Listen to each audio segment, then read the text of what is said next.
जय जगन्नाथ। प्रत्येक व्यक्ति चाहिए निजर आर्थिक स्थिति को मजबूत करने कारण जी आय हुए ताठू जदि अधिक व्यय है ताहले आर्थिक स्थिति दुर्बल हो जाए। बेले बेले एमती देखा जाए रोजगार बहुत हुए खर्च बहुत हो जाए ना एमती भी हुए अचानक गोटे बड़ धरणर आर्थिक क्षति होता है। संचित धन खर्च हो जाए। समस्त इच्छा थाए कि समस्ते तो संचय करने चाहिए निजर जो संचित धन को बढ़ावाई चाहिए किंतु सेटा बेले बेले कौन हुए रोजगार हुए किंतु व्यय अधिका हो जाए फल संचित जो धन आमर जो लॉस हो जाए फल आर्थिक स्थिति दुर्बल हो जाए। जो मानकर यहीपरिका हो रोजगार हो किंतु घरे कौन ना कौन कारण माने अधिक खर्च हो जाऊँगी। खर्चर भार जदि बढ़ी जाऊँगी व्ययर भार जदि बढ़ी जाऊँगी से आपण सहित दुईट उपाय शेयर कर दुईट उपाय करेंगे देखिए ए कि ना कि आप तार समाधान पाइपर।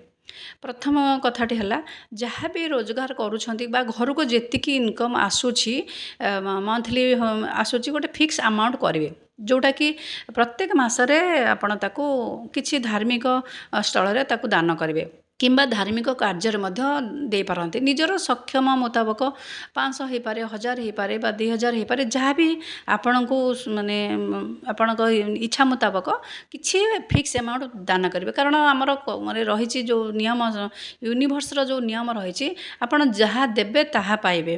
जदि माने आपड़ जदि भल पाइबा देवे ताले भल पाइबा पाइबे। जदि अन्य मानक प्रति आपणकर कथबार्ता बा बाणी खराब करेंगे ताले आपण पुणी से फेरिकी आसो बोली एटा आमर यूनिवर्सर जो नियम रही सेटा एमती होता है। तेणुक धन देले धन बढ़ अर्थात आम भावती देले सरीज किंतु सेटा नुहे जहाँ देवे ताहा पुणी फेरिकी आम पाखक आसे। यहीटा गोटे करेंगे प्रत्येक मसरे यहीपरिका नियम गोटे करदे गोटे फिक्स अमाउंट रखिए। द्वितीय कथाटी है आमर घर जो माने घरे जो अग्निकोण रही जो रोषे घर रही रोषे अग्निकोण तो रोषे घर होता है जो रोषे घर जो अग्निकोण रही प्रत्येक दिन रेगुलर घी दीप गोटे संध्या समय लगेबे।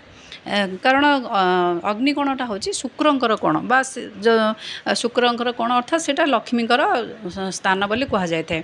जो मानकर अग्निकोण घरर ठीक ठाक थाए बा भल थाए ताहले सेठी धन संचयटा बढ़ी थाए संचित धनटा बढ़ी थाए। कारण जो मानकर किसी असुविधा थाए अग्निकोण जदि कौन प्रोब्लेम थाए ताहले व्ययटा अधिक हो जाए। तेणुक प्रत्येक दिन संध्या समय गोटे घी दीपटे रोषे घर लगेबे। रोषे घर जो अग्निकोण रही से लगेबे। ये दुईटी उपाय आप रेगुलर कर चलतु देखिए आपणकर जो समस्या रोचे धीरे धीरे समाधान हो पार। वीडियोटी आपको किपर लगे लाइक कमेंट शेयर करेंगे।